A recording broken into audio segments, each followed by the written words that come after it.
Reggie here, your friendly neighborhood bodybuilder and comic book collector, and I want to welcome you to another one of my vlogs. In this vlog, we are going to spend a little time talking about facsimile comic books. And I don't know whether this vlog will answer all the questions that there are about facsimile comics, but we are going to pontificate on this topic just a little bit. And we're going to do so because people have asked me over the last couple of weeks my thoughts on the facsimile comics, whether I think that they're good, they're bad, they're evil, they are warranted, they are a good move, they're a money grab. Those are some of the things that have kind of come to mind. I don't know that I'm going to have all the answers to that, but we are going to spend a little time noodling this topic in an attempt to facilitate some internal dialogue with you, some dialogue between the folks that might be listening to this vlog on YouTube, right? We're going to have a conversation. And so if you are listening to this on YouTube, you're definitely encouraged to drop your thoughts into the comment section so that we can have a discussion, right? Have an improved understanding of someone else's point of view, because there are going to be people that love facsimile comics. There are going to be some that are indifferent. There are going to be some that absolutely hate them. And that's okay, because none of those people are wrong, because they are stating their opinions, their perspectives. And that's what we do here on the channel. We mix it up and we hopefully walk away with an improved understanding of someone else's thoughts. You know, if you're listening to this on the podcast, you may have to head over to YouTube to be able to drop your comments in. But, you know, if you're listening to this, my hope is that you will have some internal thoughts about facsimile comics. So first, maybe I should define facsimile comic. Essentially, there are lots of different types of facsimile comics out there. It is essentially where a publisher looks at a comic that came out one point in time and basically decides to do another run of that comic, right? And so like a popular one is Hulk 181, which is a really expensive air quote comic, right? That is out there where Marvel has basically said, you know what, I'm going to basically, rerun the Hulk 181 for lots of different reasons. And we'll maybe talk about some of those reasons over the course of this vlog. But they rerun it, they make it available for people to buy. And people know when they buy it that it is indeed not the original. And it's not intended to be the original. It is a facsimile recreation of the original. And so people have mixed emotions about that. There are people that love facsimile comics. There are people that hate facsimile comics, I'm kind of middle of the road. It's one of those things that it doesn't rub me the wrong way unless it gets to a certain point.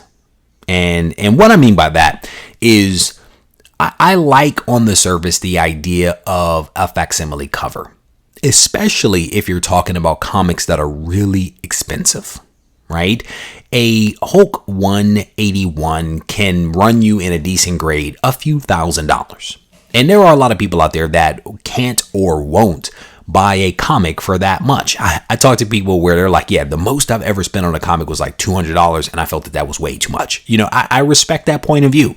And so you could have someone who wants a hard copy of Hulk 181, but will never get it because it is a lot more than what they would ever spend on a comic. So a facsimile cover is a great option for that person, right? They can have it in their collection.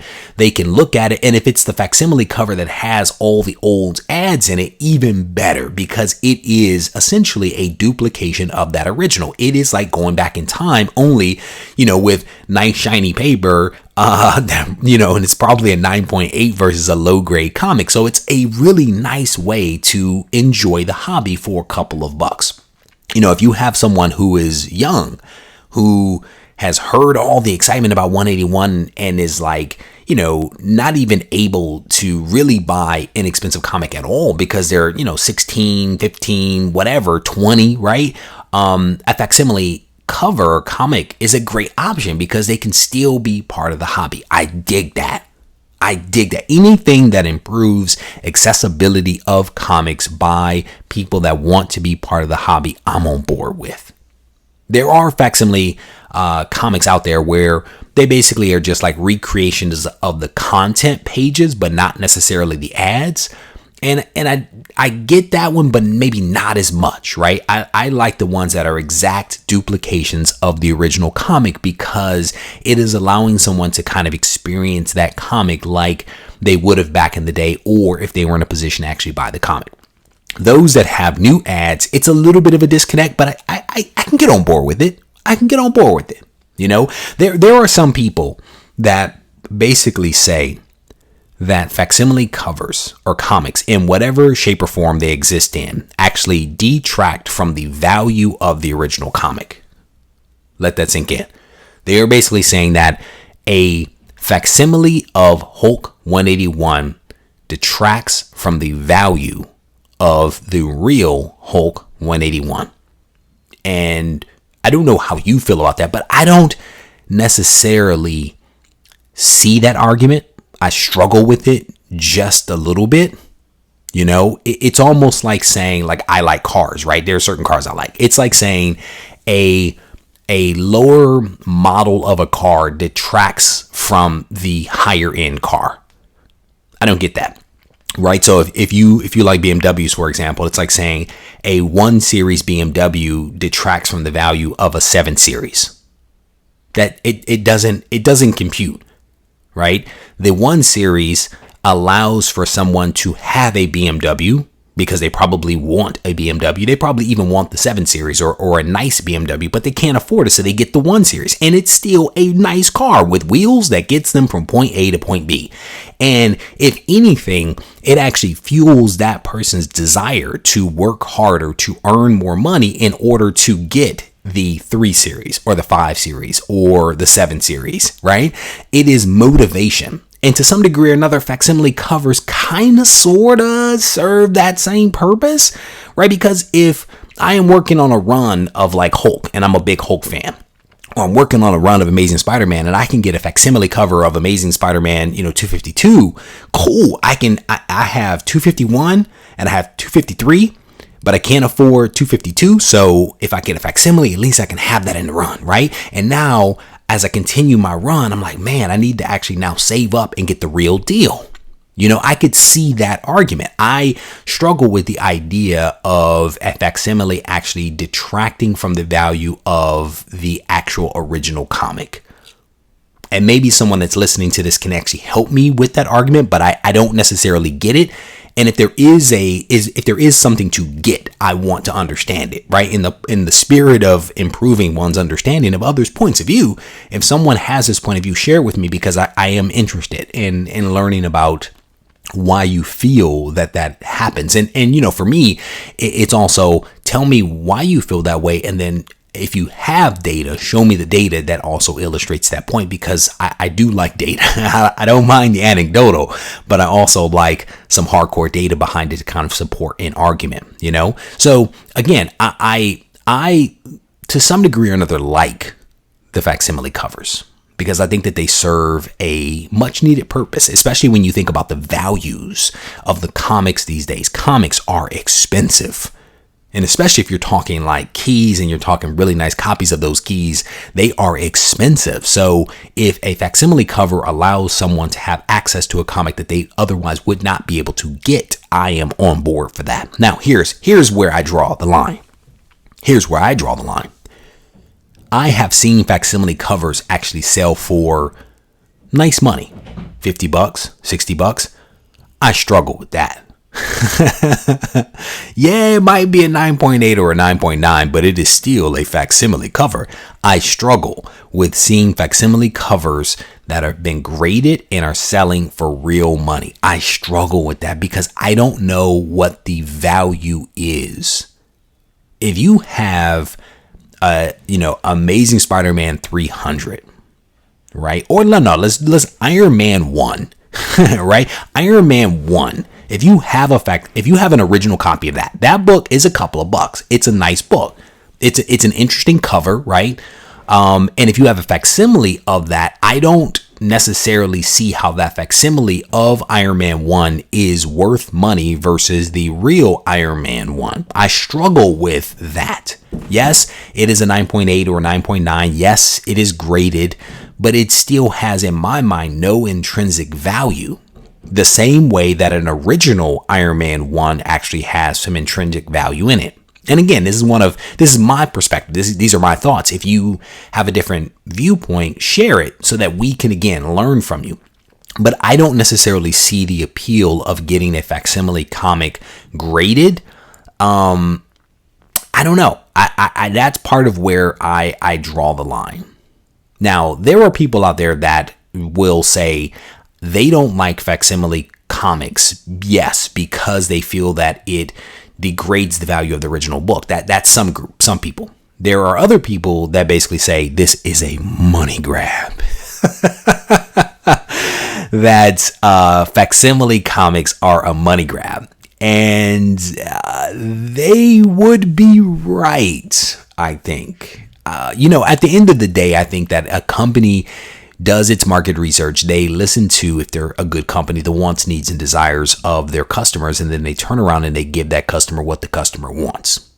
And so to some degree, my guess is that companies like Marvel have asked customers, and they have said, give us recreations of these fantastic comics that I cannot afford because the value on the secondary market of these comics is way too high. And so Marvel, being the company that it is, among others, went out and created these facsimile comics, and they charge money for it. They make money, and, they're in the business of making money. So I kind of get that perspective, and, is that wrong for them to do that? I don't know, and as I was actually in the shop a couple of weeks ago, and I was always under the impression that facsimile comics were only really of the more expensive comics that exist.